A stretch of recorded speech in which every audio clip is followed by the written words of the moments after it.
জেনেছে গণহারে আগের রাত থেকে, কিন্তু রেজাল্ট শিটে সিগনেচার দিয়ে নাও পোলিং এজেন্টদের, এটা তো ভাই ফুটেজে ধরা পড়েছে, কোনো লাল গল্প নয়, তাই না? সংস্কার বিচার বিভাগ সংস্কার কমিশনের একজন সদস্য আর একজন ঐতিহাসিক ব্যক্তি, যে ইতিহাসে যার নাম জড়িয়ে আছে, বিচারক মাজদার হোসেন সাহেব, তিনি তো ওপেন বললেন যে এই 18 মাসে কিছুই করা হয়নি, ইচ্ছা করলে সরকার অনেক কিছু করতে পারতো। জুলাই সনদ বিষয়টা পাশ করবার জন্য হোক, জুলাই সনদ বাস্তবায়নের জন্য গণভোটের একটা আয়োজন হয়েছে এবং গণভোটে হাঁ জয়যুক্ত হয়েছে এবং দেখা গেছে সেখানে 60.something মানুষ ভোট দিয়েছে গণভোটে, সেখানে হাঁ জয়যুক্ত হয়েছে। এখন আগামীকাল যদিও বলি শপথ গ্রহণ অনুষ্ঠান, সেক্ষেত্রে নিম্নকক্ষ গঠিতই হয়ে যাচ্ছে। উচ্চকক্ষে কি হতে পারে বলে, উচ্চকক্ষ কিভাবে গঠিত হবে বলে মনে করেন? কি জুলাই সনদের বাস্তবায়ন অনুসারে হবে নাকি আসলে বিএনপির দেওয়া ইশতেহারে এই পদ্ধতিতে হবে বলে আপনি কি মনে করছেন? আর যদি হয় কি ধরনের জটিলতা তৈরি হতে পারে? ধন্যবাদ আপনাকে। আমার মনে হয় রাজ্জাকি ভাই দিয়ে শুরু করলে ভালো, তুমি যোগ্য মানুষ, লয়ার মানুষ। যাই হোক, প্রশ্ন এখন করেছেন, দেখুন গণভোটটাই আমার কাছে বিতর্কিত, এটা নিয়ে অনেক কথাবার্তা হচ্ছে এবং এই গণভোট অনুষ্ঠানের মধ্য দিয়ে নতুন বিতর্কের সৃষ্টি হয়েছে যে গণভোটে মানুষ ভোট দিল বেশি আর সংসদ নির্বাচনে মানুষের ভোট প্রদানের হার কম, অর্থাৎ গণভোটে ভোট পড়েছে 60.26% আর সংসদ নির্বাচনে ভোট পড়েছে 59.44%, যেটা আপনি নিজেই উল্লেখ করেছেন। গণভোটের প্রতি মানুষ এত আকৃষ্ট হয়ে গেল, যেখানে গণভোটে হ্যাঁ দিবে নাকি না দিবে, যেখানে 84 প্রস্তাবের বিপরীতে 48টি প্রশ্ন ছিল, 48টি প্রশ্নের কে কনসাইজ করে 4টিতে নিয়ে আসা হয়েছে এবং একবারে আপনাকে হ্যাঁ না বলতে হবে।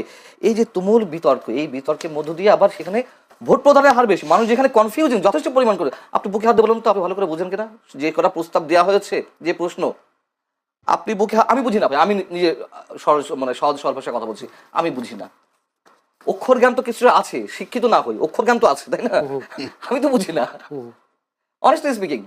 সেখানে গণভোটের সব হ্যাঁ না কেউ কেউ দিয়ে দিল, আর যেখানে বিএনপি গণভোটের তো সাইলেন্ট ছিল, হ্যাঁ না এর ক্ষেত্রে সাইলেন্ট ছিল, সমালোচনা এড়ানোর জায়গা থেকে তারেক রহমান একবার বলেছেন, আমার যদি ভুল না হয়ে থাকে নির্বাচনের প্রচারণায়, একদিন বলেছেন হ্যাঁ এর পক্ষে ভোট দিন। আর টোটাল বিএনপি কি আসলে কেমন ছিল, হ্যাঁ নাকি না? না, তারা তো এই গণভোটের এই যে জুলাই সনদ প্রস্তাব, আইনি ভিত্তি ইত্যাদি ইত্যাদি, এগুলো নিয়ে তো ফ্রম দ্য বিগিনিং তাদের আপত্তি।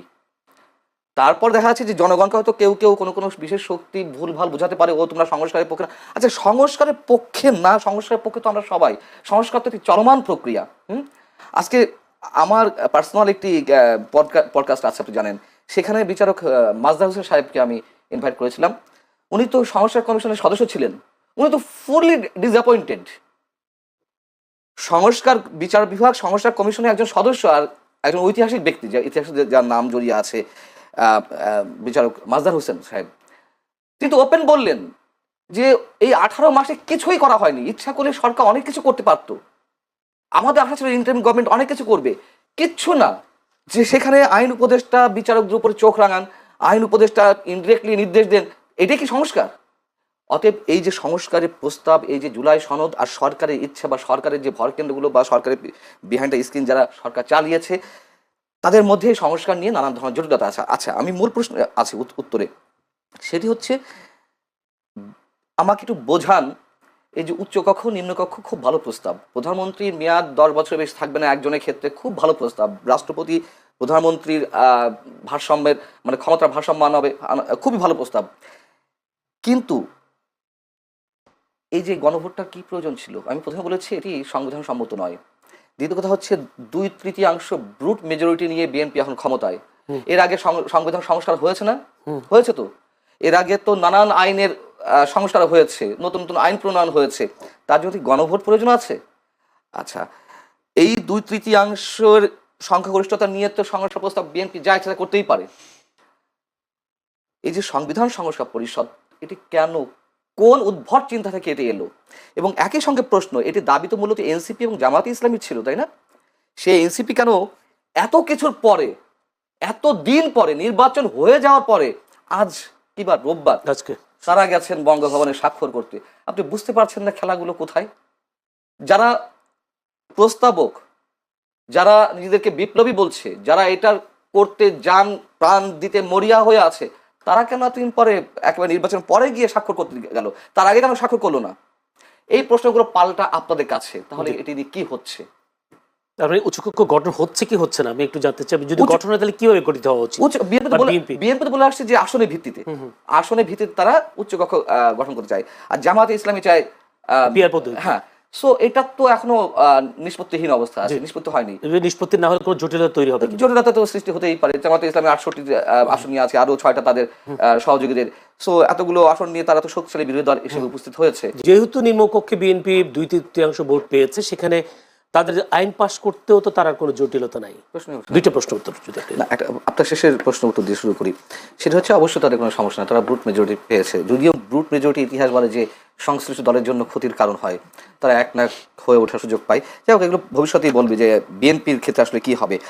এবং আইন প্রণয়নের ক্ষেত্রে কিছু করার নেই। হয়তো জামাত ইসলামী, এনসিপি যে 2-1 সদস্য বা স্বতন্ত্র বা অন্যান্য দলে যারা আছে তারা একটু হইচই করতে পারবে, কিন্তু বিএনপি যা ইচ্ছা তাই করতে পারবে। আর উচ্চকক্ষের ক্ষেত্রে আপনি বললেন যে জটিলতা, সেই তো পুরনো প্রশ্নটা বোধহয় ঘুরে ফিরে এলো যে জটিলতা একটা সৃষ্টি হবে। আমি জটিলতা এই জন্য বলছি, আচ্ছা জটিলতা হওয়ার তো দরকার, ওখানে তো তারা বেশিরভাগ আসন পাবে উচ্চকক্ষে। হ্যাঁ, বিএনপি ওখানে তো উচ্চকক্ষ, যদি একেবারে পিয়ার পদ্ধতিতেও হয়, তো সেই ক্ষেত্রে আইন পাস করার ক্ষেত্রে তো তেমন কোনো জটিলতা তৈরি হবে বলে মনে হয় না আমার মতে। তো সেই ক্ষেত্রেও বা বিএনপি কেন রাজি হবে না? বলে রাজি হবে না এই কারণে তাদের রিপ্রেজেন্টেটিভ কম যাচ্ছে, যদি ভোটের হিসাবে হয়। ভোটের হিসাবে পিয়ার পদ্ধতি হলেও তো ওনাদের আসন বেশি থাকছে, তো না যদি বেশি থাকছে, আর পিয়ার আর জনগণের ভোটের রেশিওতে যদি হয় তাহলে তাদের প্রতিনিধিত্ব কম যাবে উচ্চকক্ষে। এটাই সো এই কারণে তারা ওইটা চাচ্ছে। এই কারণে আচ্ছা, তারা যখন এই দাবিটি তোলে খুব ভালোভাবেই তারা নিশ্চয়ই হিসেব নিকেশ করেই কথা বলেছিল যে আওয়ামী লীগ যে নির্বাচনে আসতে পারবে না বা একেবারে বাদ হয়ে যাবে, তারা কিন্তু এই হিসাবটা মাথায় নিয়ে বলেনি। তারা আওয়ামী লীগ আসতে পারে, আওয়ামী লীগ আসলে একটা কন্টেস্ট হবে, হ্যাঁ, সেক্ষেত্রে আওয়ামী লীগের ভোট কম নয়। এবং একটু দেখা গেছে 2008 পর্যন্ত মানে পার্সেন্টেজে আওয়ামী লীগ সবসময় এগিয়ে ছিল, 35-40% মধ্যে দুই দলেরই, বাট বিএনপির চেয়ে আওয়ামী লীগ অনেক বেশি আসন পেয়েছে। যাই হোক, এই জন্য সংসদে মানে সংসদের নিম্নকক্ষে যদি হয়ে থাকে তার ভিত্তিতে বা আসনের ভিত্তিতে তারা এটা চাইছিল। দেখুন, আমার মনে হয় এই পর্যন্ত যাবে না, তার আগে অনেক ধরনের জটিলতা হবে। জটিলতা এখনই দেখা দিয়েছে, আমি জানি না যে কি হবে, কি হতে যাচ্ছে সকালে। আমরা তো সবসময় সংশয় প্রকাশ করি, সংশয় প্রকাশ করাটাই আমাদের কাজ, প্রশ্ন তৈরি করাটাই সাংবাদিকদের কাজ। আশাবাদী নয় কেন আপনারা, সংশয়বাদী কেন? না, এখন তো শোনা যাচ্ছে যে বিএনপি তো বলছে যে এটা তো সংবিধানে নেই, সাংবিধানিক সংস্কার পরিষদ বলে আবার কি আছে, সালাউদ্দিন আহমেদ বলেছেন।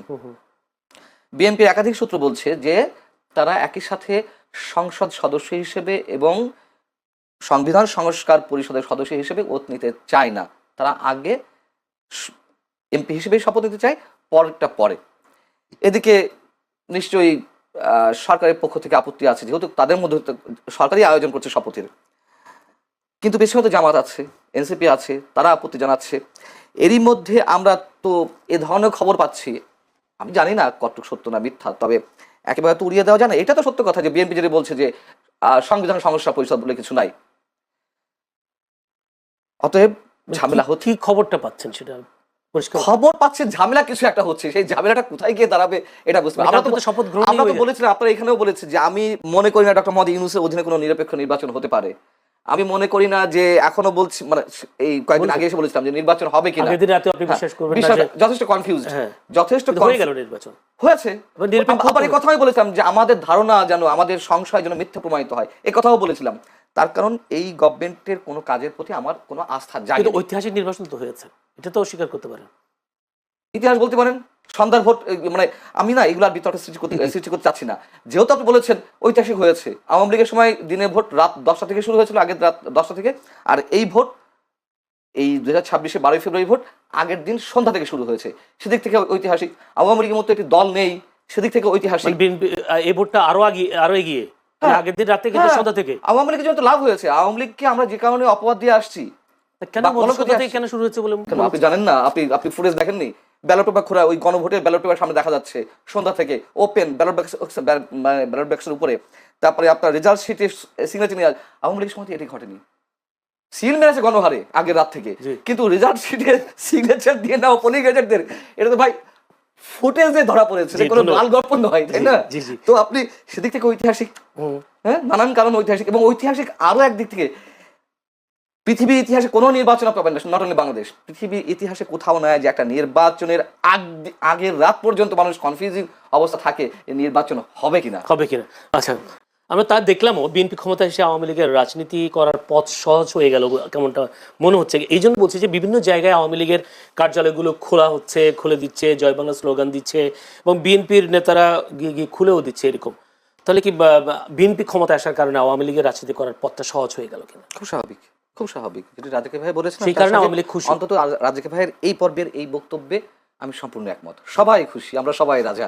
এখন বিষয় হচ্ছে যে শুধু আওয়ামী লীগ, বিএনপি বা যার যা জায়গা থেকে খুশি তা না। দেখুন, এটি বাস্তবতা। বাংলাদেশের মানুষ যে দলই করুক না কেন, আমি সবসময় একটি কথা বলি, 80 থেকে 90% মানুষ মুক্তিযুদ্ধের চেতনায় বিশ্বাসী। সেই মানুষগুলোও খুশি। মানুষের মধ্যে তো একটা আতঙ্ক ছিল, একটা আশঙ্কা ছিল, অথবা আর একটা অংশের মধ্যে আশাবাদ ছিল জামাত ক্ষমতায় চলে আসছে। ম্যাটিকুলাস ডিজাইন দিয়ে হোক, সেটা ইঞ্জিনিয়ারিং করে হোক বা মেকানিজম করে হোক, জামাত ক্ষমতায় চলে, অথবা ভোটের মাধ্যমে, মনে করেন যে কোনো কোনো একটা অংশ তারা বলছে ভোটের মাধ্যমে জামাত চলে আসবে, তারা ঠিকই বলছিল, আবার আতঙ্কেও ছিল। আপনি নিশ্চয়ই, আমি আর কাউকে না দিয়ে উদাহরণ না দিই, আমি তো একজন সিটিজেন হিসেবে, একজন সাধারণ মানুষ হিসেবে আমি তো চাই স্বাধীনতা বিরোধী কোনো শক্তি ক্ষমতায় না আসুক। হ্যাঁ, সেদিক থেকে আমিও খুশি, অন্তত এই জায়গা থেকে। গুড, সেটাই তো বলছি, জি ভাই, সবাই খুশি। এটা তো বলতে হবে। তার কারণ এই যে স্বাধীনতা 54 বছর পর এসে এখনো এই যে এনসিপি, আমি সব নেতাদের কথা বলছি না, এনসিপির বিশেষ একটা অংশ অথবা জামাতের একটা অংশ, তারা মুক্তিযুদ্ধকে যেভাবে খাটো করেছে, এটা তো মেনে নেওয়া যায় না। এবং 18 মাস, জয়নুল আপনি বলুন, নিজেকে আদালতের কাঠগড়ায় দাঁড় করেন, মনে করেন যে সাক্ষ্য দেন, আপনি কি নিশ্চিন্তে থাকতে পেরেছেন? মানুষের জীবনের নাভিশ্বাস উঠেছে নিরাপত্তার দিক থেকে। নতুন যে মবতন্ত্র কায়েম হয়েছিল, যে মানে কখন কে মবের শিকার হবে কেউ বলতে পারছিল না, এবং এইগুলো কে ঘটিয়েছে? সবাই মিলেমিশে ঘটিয়েছে। জামাত ঘটিয়েছে, বিএনপি লোকেরা ঘটিয়েছে, এনসিপি ঘটিয়েছে। কি আশা করেন সামনে মবতন্ত্র হবে কি হবে না? কমবে তো বটেই, কমবে বটেই, মানে একেবারে যে বন্ধ হয়ে যাবে রাতে তা না, তবে অবশ্যই কমবে এবং একটা সময় বন্ধও হবে, এটুকু আশা করি। এবং তারেক রহমান যে আশাবাদ মানুষের মনে জাগাচ্ছে, মানে আমি তো প্রথমে বলেছি, ব্রুট মেজরিটি অবশ্যই খারাপ দৃষ্টান্ত হয়ে আছে যুগে যুগে। এবারও যে খারাপ হবে তা বলা যায় না, তবে আমরা আশা করতে পারি। তিনি তারেক রহমান সব বিরোধী দলের নেতাদের বাসায় গিয়ে দেখা করছেন, নতুন সংস্কৃতি, অবশ্যই এটা ভালো উদ্যোগ। এবং আওয়ামী লীগের রাজনৈতিক কার্যালয় আপনি খোলার কথা বলেছেন, এটা তো আসার কথা। দেখুন, এটা তো বাস্তবতা। আওয়ামী লীগের নেতাকর্মীরা যারা অন্যায় করেছে, অপরাধ করেছে, চুরি করেছে, বাটপারি করেছে, গুম করেছে, খুন করেছে, তাদের সবার বিচার আমরা চাই।